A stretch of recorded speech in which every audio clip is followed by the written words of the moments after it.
자, 지금 시간이 이제 11월 24일 새벽 1시가 넘었는데요. 마지막 심야 방송이 되겠습니다. 자, 이번 시간에도요, 매우 중요한 뉴스들이 상당히 많습니다. 맨 먼저요, 윤미향과 관련해서 이 대법관, 이 주심이 과연 누구인지 그 성향을 분석해 드리도록 하겠는데요. 자, 이미 제가 오늘 이제 앞방송에서 아침 일찍 방송에서 대법원 관할부가 바뀌었다. 예. 자, 그래서 형사 1부에서 대법원, 그러니까 소부 1부에서 2부로 이제 바뀌었다. 이렇게 말씀을 드린 바 있어요. 예.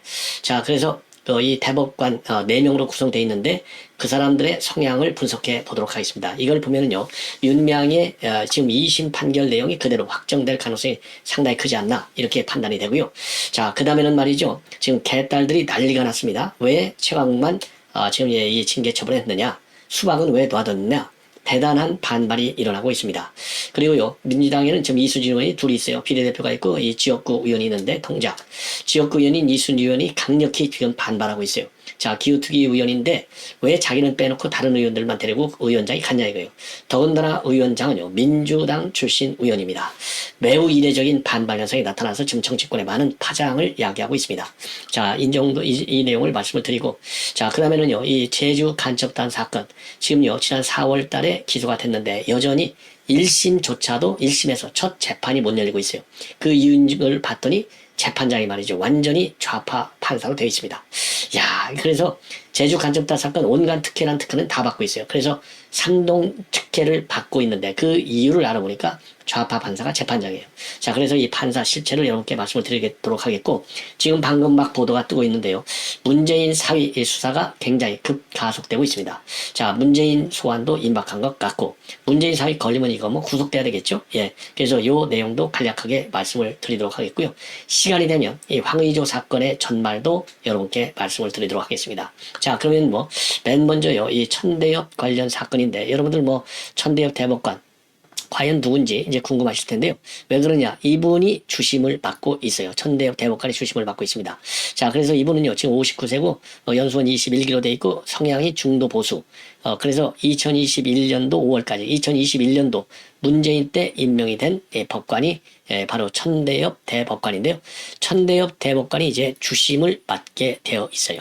자, 여러분들 이미 말씀을 드린 대로 오늘 아침에 말씀드린 대법원 일부에 본래 배당이 됐었어요. 근데 이제 일부는 누구냐? 김선수, 노태학, 오경미, 서경환 이렇게 4명이 되어 있고 서경환 대법관이 주심으로 되어 있었어요. 그런데 이제 일부 때는요, 이 4명의 성향을 본다면 노태학 대법관하고 지금 이제 선관위원장, 그 다음에 서경환 대법관은 이제 중도 보수로 돼 있고, 김선수하고 오경민은 진보로 되어 있습니다. 그러니까 2대2로 지금 이 구성이 되어 있었어요. 그런데 왜 그러면 이 서경환 대법관이 이제 빠졌느냐? 그러니까 지금 1부가 2부로 왜 바뀌었느냐? 여기에 서경환 대법관이 있는데요. 서경환 대법관이 서울고법 형사 1부에 있을 때 윤미향 사건의 재판장을 맡아서 4개월 정도 재판을 진행한 바 있어요. 그래서 이거는 이제 말하자면 이제 형사소송법 17조에 따라서 이거는 심리에서 배제되어야 된다, 이런 규정이 있어요. 그런데 대법원에서 말이죠, 이 서 대법관이 그러니까 서경환 대법관이 윤미향 사건을 다뤘다고 하는 것을 지금 걸러냈어야 되는데 걸르지 못했어요. 그러면서 착오가 생겨갖고 대법원 제2부로 이것이 이제 배당이 다시 이루어졌습니다. 대법원 이후로 이루어졌는데요. 대법원 2부. 2부에는 누가 있는가 보니까요, 민유수희가 있고 이동원, 권영준 이렇게 있고 거기에 천대엽 대법관이 있어요. 근데 이제 천대엽 대법관은 중도 보수로 되어 있고, 그리고 진보는요, 민유숙 대법관만 진보고, 그리고 이동원, 권영준 모두 대법관이 중도 보수로 분류되는 인물들입니다. 자, 이걸 보면은요, 지금 2심에서 징역 1심에서는 이제 벌금 1,500만 원을 받았는데 2심에서는 징역 1년 6개월에 집행유예 3년으로 형량이 높아졌어요. 자, 그래서 이걸 보면은요, 2심 판결문이 그대로 중도 보수가 3이고 진보 1, 이렇게 되어 있거든요. 그래서 2심 이 형량이 그대로 확정될 가능성이 상당히 많지 않겠는가, 이렇게 판단이 됩니다. 자, 그래서 요 재판 굉장히 중요한 건 아니겠습니까? 자, 그래서 요 재판을 끝까지 지켜볼 필요가 있다, 이렇게 판단이 됩니다. 자, 이 정도로 해서 이제 이 대법관, 그래서 이제 이 사진 자료 때문에 제가 여러분들께 요 지금 이 천대엽 대법관 요 맨 왼쪽 분이 되겠어요. 그래서 요거를 조금 더 키우면, 자, 요 분이 천대엽 대법관입니다. 요 분이 이제 요 대법관이 이제 판단을 하게 되어 있는 겁니다. 자, 그 다음에는요, 이제 개딸들 얘기를 좀 나눠보겠는데요. 이게 이제 아까 이미 여러분께도 여러 차례 말씀드려서 아시지만, 이게 민영배의 북콘서트에 나와서 최강욱이가 일을 저지른 거예요. 요때 최강욱, 그 다음에 김용민, 민영배, 요것들이 전부 다 철험의 초강경파 의원들로 되어 있는 여 멤버들입니다. 여기에서 이제 일이 벌어진 거예요. 자, 그러다 보니까 지금 이제 개딸들이 난리가 났다라는 보도가 나오고 있습니다. 자, 왜 그러느냐? 아니, 지금 이번, 그러니까 이 말이죠. 이 사건을 보면은 이보다도 훨씬 더하게 죄를 지은 사람들이 누구냐? 이게 말이죠. 바로 수박들이라는 거죠. 그러니까 이제 원칙과 지금 상식. 그러니까 이제 조응천, 그 다음에 이제 김종민이, 그렇죠? 그 다음에 이원욱이, 그 다음에 박용진, 그 다음에 윤영찬. 지금 이런 분들이 이제 원칙과 상식을 운영하고 있는데, 이런 사람들이 오히려 해당 행위를 한 건데, 해당 행위를 한 의원들에 대해서는 징계를 안 하고, 왜 지금 최강욱에 대해서만 징계를 하느냐? 그것도 사전에 의견도 들어보지 않고, 예. 그래서 요거를 강력하게 지금 비판을 하고 있는데요. 지금 민주당 당원 커뮤니티인 블루웨이브. 여기에는요, 이 권리당원들, 즉, 당비를 6개월 이상 납부한 권리당원만이 여기에 글을 올리게 되었어요. 권리당원은 대부분 이제 개딸들이지 않습니까? 대대적인 지금 온라인 반란을 하고 있습니다. 그리고요, 이재명의 이런 이 강성 지지층들이 이제 개딸들 권리당원인데, 이 사람들이 이렇게 난리를 치는 이유는 뭡니까? 지금 최광원이가 아직도, 최광원이가 공식적 입장은 내놓지 않고 있지 않습니까? 사과한다는 글을 내놓지 않고 있고, 억울해하고 있어요. 이 억울해하는 최광원을 살리겠다는 거 아니에요? 더군다나 지금 짤짤이 발언 가지고 최광원은 윤리심판원에 징계로 올라가 있는데, 윤리심판원 징계조차도 미뤄지고 있는 상황입니다.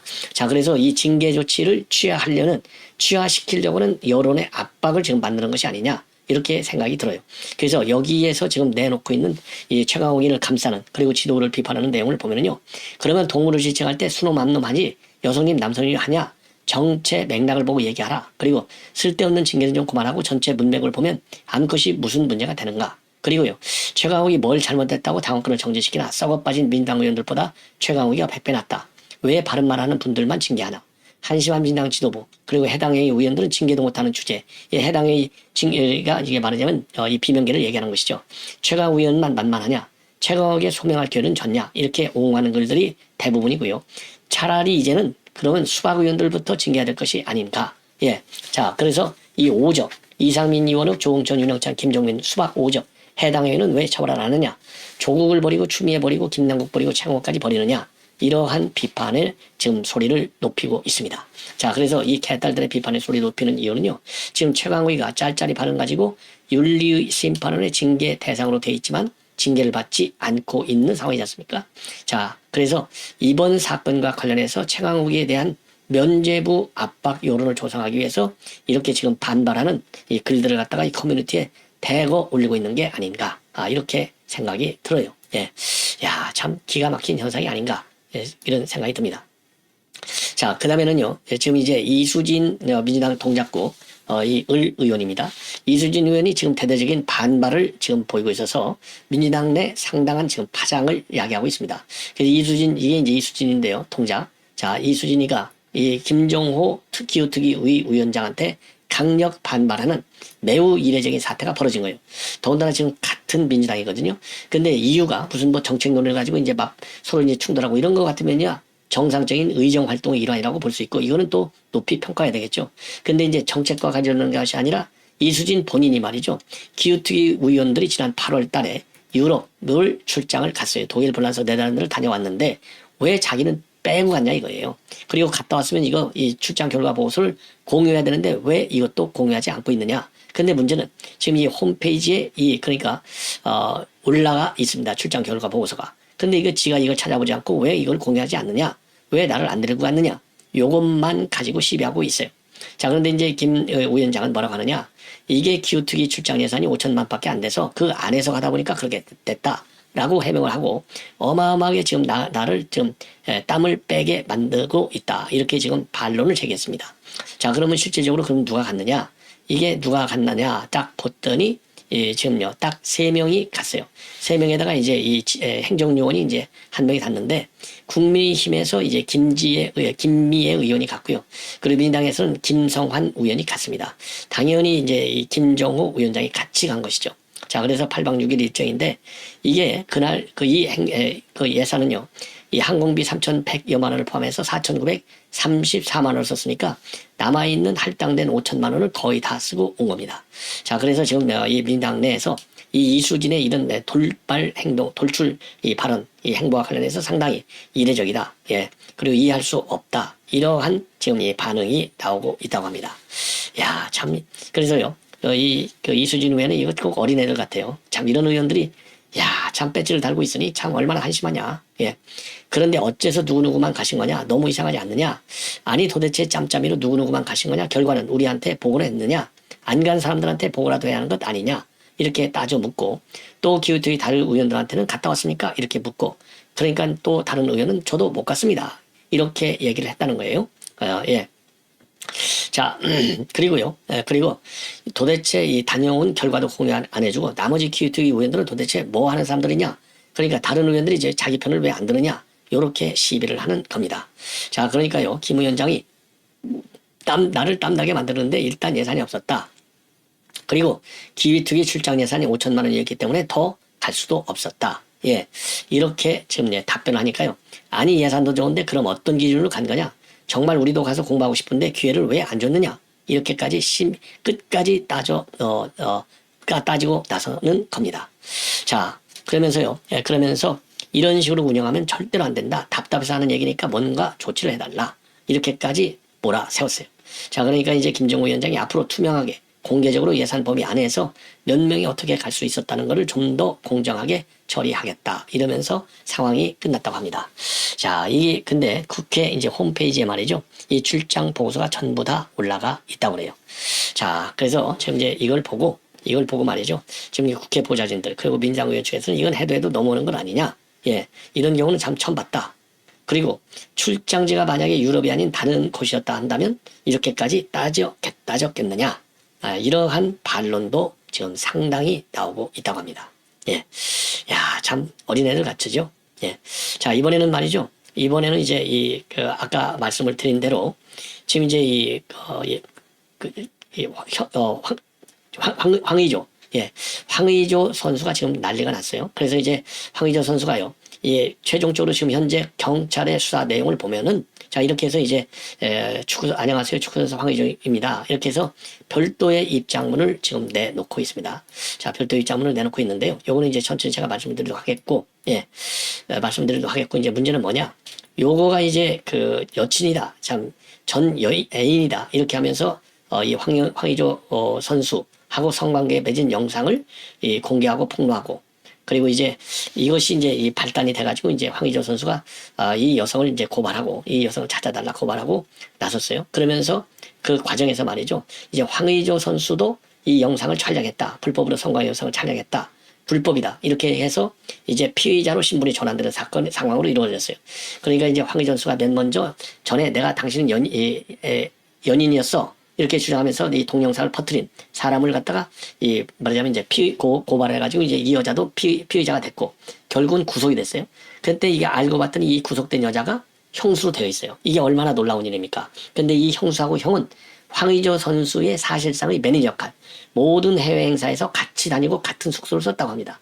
자, 그러다 보니까 지금 이제 문제는 뭐냐? 황의조 선수와 이 형수와의 불륜 관계가 있었는지 없었는지 지금 요 부분에 대해서까지 지금 수사가 들어가 있어요. 자, 왜 그러냐? 이게 이제 전 여인이다. 내가 연인이었다. 이러면서 이걸 폭로했으니까요. 그런데 경찰에서 수사를 하다 보니까 황의조 선수가 이 여성하고 이 성관계하는 영상을 불법으로 촬영했다. 이렇게 이제 이 여성 측에서 주장을 한 거예요. 그러니까 이제 황의조 선수가 무슨 소리야? 동의하에 했어. 이렇게 됐는데 수사를 하다 보니까 동의하에 하지 않은 촬영한 불법 영상물이 있다는 겁니다. 그러니까 지금 굉장히 이게 복잡해졌어요. 그래서 이제 형수에 대한 의혹이 커지면서 형수하고 불륜관계가 있는 것 아니냐. 여기까지 지금 의혹이 제기되고 있는 상황에서 수사는 계속되고 있고 지금 이제 황의조 선수는 전면 이 형수와의 관계 부인을 하고 있습니다. 그리고 지금 동의하에 찍었다고 촬영을 했다는 거 전 여인 이렇게 주장을 하고 있지만은 지금 수사기관에서는 아닌 부분도 동의하지 않은 부분도 있는 거예요. 자, 그래서 지금 여성 측에서는요. 요거 찍은 건 맞다. 이 영상을 찍은 건 맞는데 영상을 찍으라고 동의해 주지는 않았다. 이렇게 또 지금 연인이라고 하는 이 측에서는 얘기를 하고 있는 겁니다. 근데 이런 내용들이 지금 형수 쪽에서 나오는 걸로 지금 알려지고 있는데요. 자, 그럼에도 불구하고 이 황의조 선수 얘기는요, 형수가 아니라 제3의 인물이 존재할 가능성이 상당히 크다. 요런 지금 반론을 제시하면서 검찰의 수사에 응하고 있는 그런 상황이고요. 형수에 대해서는 의심할 수가 없다. 그래서 형수에 대한 처벌은 원하지 않는다. 이렇게 지금 되어 있습니다. 그래서 수사기관에서는요, 이 형수에 대해서는 협박죄를 정의해서 구속을 하고 있고요. 그리고 이제 이 처벌 불원 의사는 어떤 부분에서 처벌하느냐, 허위사실 적시에 의한 명예훼손 혐의에 대해서는 불여 처벌을 원하지 않는다. 이러한 입장을 내놓고 있습니다. 그리고 영상 유포자는 형수가 아니라고 믿고 있다. 이렇게 지금 입장을 내놓고 있어요. 공식적으로. 자, 그래서 이렇게 직접 서한까지 지금 언론에 전부 보도되고 있다. 그래서 지금 이제 황의조 선수의 법률 대리로 맡고 있는 법무부인 대환이 입장문을 오늘 냈습니다. 그래서 지난 5년간 형과 형수의 헌신적인 지원으로 선수 생활에 왔다. 부모 이상으로 믿고 의지하고 있다. 그리고 외국 숙소에 동거하면서 식사, 기타 일상생활 모든 축구의 부분을 뒷바라지해왔다. 음해할 동기가 없다. 이렇게 밝히고 있습니다. 예. 그런데 이 A씨가 말이죠. 그동안 이제 폭로했잖아요. 이게 이제 친형수로 드러나서 지금 문제가 되고 있는 겁니다.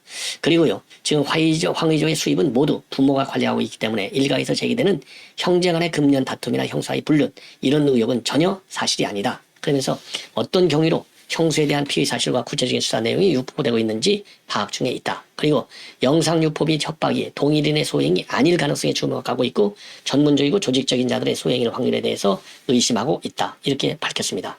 자, 여기에 대해서요, 이 황의조 선수의 지금 이제 이 상대방, 그러니까 이제 형수 측 변호인이 되겠습니다. 형수 측 변호인의 이은희 변호인이 맡고 있는데, 이은의. 이분은요, 피해자는 촬영에 동의한 바가 없다. 그리고 촬영 사실을 안 직후에는 영상 삭제를 요구했지만 불법 촬영이 계속 반복됐다. 예. 그러면서요, 황의조와 피해 여성이 나눈 메신저 내용과 통화 녹취록 내용을 공개하고 있습니다. 자, 그러면서요, 이 피해자는 황의조에게 내가 분명히 싫다고 했잖아. 싫다고 했는데 영상이 왜 아직도 있느냐. 그리고 여기에 대해서 이런 일이 생길 줄 몰랐다고 황의조는 답변을 하고 있는 걸로 알려지고 있고요. 그리고 이 피해자 측, 그러니까 여성 측 변호사는요, 황의조가 당초 불법 촬영을 하지 않았다면, 또 불법 촬영한 영상을 유포하기 전에 삭제했다면 이런 일은 생기지 않았을 것이다. 이런 입장을 내놓고 있다고 합니다. 자, 그래서요, 이게 이제 점입 가경으로 빠지는 것 같아요. 녹취록, 통화 녹취록까지 이제 공개해서 이게 일파만파로 지금 커지고 있다. 예, 요렇게 판단이 됩니다. 자, 이 정도로 해서요, 지금 이제 황의조 선수 사건은 이 정도로 마무리를 하고, 그 다음에는요, 지금 이제 문제가 뭐냐? 문제가 바로 지금 이제 여러분들께도 이미 말씀을 드린 대로 문재인의 사위에 관련된 내용이 되겠습니다. 문재인 사위와 관련된, 그러니까 이제 특혜 채용 의혹이 되겠죠. 요 문제와 관련해서 지금 대대적으로 검찰이 수사에 착수한 겁니다. 그래서 조금 전에 지금 막 보도가 되고 있는 건데요. 검찰이 서씨 타이사제 특혜 채용 의혹을 관련해서 최근에 말이죠, 5일간에 걸쳐서 6곳을 압수수색해서 속도를 내고 있다는 겁니다. 자, 그래서 지난 16일, 17일, 그리고 이제 이미 16일, 17일간 이틀간에 걸쳐서 추가 2곳을 압수수색했는데, 이 추가 2곳은요, 이 수사 보완을 이유로 해서 장소는 밝히지 않고 있습니다. 그런데 16, 17 이틀간 추가 수색하기 전에, 압수수색하기 전에 13일에는요, 세종시에 있는 중소벤처기업부하고 인사혁신처, 그리고 경남 진주에 있는 중진공 본사, 그리고 서울 사무소를 압수수색을 한 바 있습니다. 자, 그리고요, 또 13일 말고 사흘 뒤인 16일 날에는요, 서울에 있는 한국벤처투자 사무실에도 수사관을 보내서 압수수색을 했어요. 그래서 13일부터 닷새간에 걸쳐서 6곳 자료를 확보했고요. 그리고 압수물 분석과 동시에 사건 관련자 소환도 계속되고 있는 것으로 알려지고 있습니다. 자, 그래서 지금 이제 이 사위, 이 수사는 결국 이제 사위 소환이 임박해 왔고, 사위 소환이 끝나면 당연히 문재인과 김정숙 소환도 이루어져야 될 것이 아닌가, 이렇게 생각이 듭니다. 그리고 이 사위 특채 대가로 중진공 이사장, 그리고 전주 이 지역구 공천, 이런 것이 전부 다 이어진 것이 아니냐, 이렇게 판단이 되고 있고요. 그리고 이 사위는요, 타이스타제 취업에 앞서서 모바일 게임 개발 회사인 토리게임즈에서 근무한 것으로 알려졌는데, 이 토리게임즈 회사 설립 초기 차입금이 3,300만 원이었는데요. 이 사위가 입사한 이유는 이 돈이 9억 원으로 불었다고 합니다. 그래서 중진공 산하기관인 한국벤처투자가 이 서 씨가 다닌 회사와 관련해서 벤처 캐피탈을 부당하게 지원한 것이다. 이런 의혹도 있어요. 그래서 한국벤처투자는요, 모태펀드 운용기관으로 중진공이 100% 지분을 보유하고 있다고 합니다. 자, 그리고 참고적으로 이상직 이 의원은요, 올 4월 대법원에서 이 이스타항공 자금 횡령 배임 혐의로 징역 6년이 확정이 됐습니다. 자, 그리고요, 또 이와 별개로 이스타항공 채용 비리 혐의 사건으로도 구속이 됐어요. 자, 그래서 지난 1심에서 지난달 16일 날 징역 4년을 추가적으로 구형을 한 상황에 있습니다. 어마어마한 것이죠. 자, 이번에는 이제 마지막으로요, 제주, 지금에서 지금 수사하고 있는 이 한길의 사건. 여러분들, 제주 지역에 이제 한길의 사건, 이 간첩단 사건이죠. 요 수사와 관련해서 이제 말씀을 드리겠는데, 이 수사를 보면은요, 지금 이제 이 범인들, 여기 제주 한길의 사건의 이제 범인들 이 3명으로 돼 있는데, 이 사람들에 대해서 이 3단계 혜택을 지금 재판부가 주고 있다. 그래서 이 재판장이 진재경 판사가 되는데요. 그래서 진재경 판사가 어떤 사람이란가 봤더니 이게 간첩이에요. 간첩이 아니라 죄송합니다. 좌파예요, 좌파. 그러니까 이게 좌파가 좌파끼리 지금 놀고 있는 것이죠. 쉽게 얘기해서. 예. 그래서 이 피고인 3종 세트, 요거를 여러분께 이제 한번 보여드리면 바로 뭐냐. 이 주모는요, 이 주동은 누가 하고 있느냐? 지금 이제 고 씨하고 박 씨가 이제 구속으로 구속돼 있다가 이제 전부 다 풀려났어요. 자, 그런데 여기에 이 강 씨가 총책으로 되어 있습니다. 그래서 이 강 씨가 총책인데 이 지하조직 한길에 이를 만든 것은 2017년도에 이 캄보디아에서 북한 공작기관 요원의 조정을 받아서 간첩으로 포섭이 돼가지고 제주도를 중심으로 해서 활동을 해왔어요. 자, 그래서 이제 이 총책 강모 씨는 불구속 기소됐고 조직원 고 씨하고 박 씨가 구속이 된 바 있습니다. 자, 그래서 이런 사람들은 말이죠, 계속해서 국민참여재판을 신청하면서 180일 동안 재판을 지연시켰어요. 그래서 기소가 된 이후 지금 8개월째 정식 재판은 한 번도 열리지 않고 있습니다. 야, 20재판이. 자, 그러면 재판부 이 혜택을 뭘 줬느냐? 이 두 사람 고 씨하고 박 씨가 있는데 이 고 씨하고 박 씨한테 직권으로 보석을 해줬어요. 9월 19일 날. 그 다음에 두 번째로는요, 9월 26일 날은 이제 이 고 씨하고 박 씨가 전자팔찌 착용이 문제다. 이렇게 제기를 하니까 전자팔찌 착용도 면제해줬어요. 그리고 이제 또 하나, 11월 14일 날 바로 최근이죠. 이 박 씨에 대해서는 주거지 제한을 일시적으로 또 제재하는 3종 세트의 특혜를 주고 있습니다. 이 재판부. 자, 그래서 요거를 보니까 이 재판장, 이 재판장이 누구냐? 바로 진재경 재판장이에요. 제주지법 형사 2부.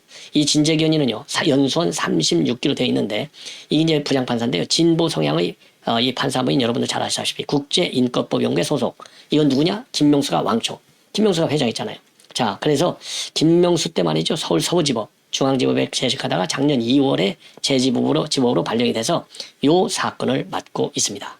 자, 그래서 이 지연 전술, 아주 어마어마하게 지연 전술 쓰고 있고요. 그래서 결국은 최근에 말이죠, 대법원 일부 주심 노태학 대법관이 최근에 62일간 심리한 뒤에 지난 20일 날 최종 기각 결정을 내렸습니다. 자, 그래서 이제 이 재판 지연 전략을 끊임없이 추구하고 있어요. 예. 자, 그래서 그럼 참고로 말이죠. 여기 총책 강모 씨는 2017년도 7월에 캄보디아에서 이제 간첩으로 포섭이 돼가지고 이제 국내에서 지금 활동을 하고 있고, 그리고 이 강 씨가요, 제주 쪽에서 농민 부분 역할을 강화하고 대중추쟁을 전개하라는 북한 지령을 받았다고 밝히고 있습니다. 자, 그리고요, 이 강 씨가 2022년도 9월부터 고 씨, 박 씨하고 한길을 만들었다. 이렇게 보고 있고요. 한길의 히읗기은 바로 한길의 조성으로 주체사당을 지도 인용으로 하는 도국 통일의 길을 가겠다라는 뜻이라고 이렇게 우리 수사당국에서는 밝히고 있습니다. 자, 그러면 이 고 씨는 누구냐?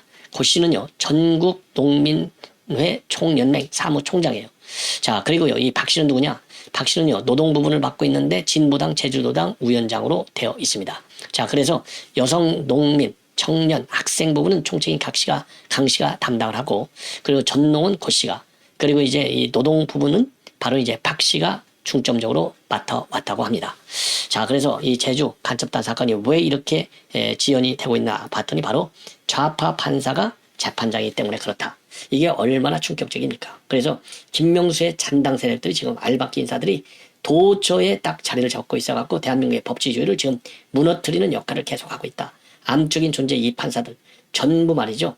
이 관련 법규를 갖다가 내년 총선에서 우리 국민이 반드시 이 압도적인 다수당이 돼가지고 뜯어 고쳐서 좌파 판사들의 무분별한 이런 재판 지연 현상 막아야 될 것이 아닌가 생각이 들고요. 그런 입법 조치 또는 내부 이 규정을 통해서 지침을 통해서 보완해가지고요. 징계 수위를 갖다가 좀 넓히고 그리고 징계의 강도도 세게 고쳐야 될 것이 아닌가 이런 생각이 듭니다. 자, 시청자 여러분 이렇게 해서 오늘 심야방송은 모두 마치도록 하겠습니다. 편안히 주무시기 바랍니다.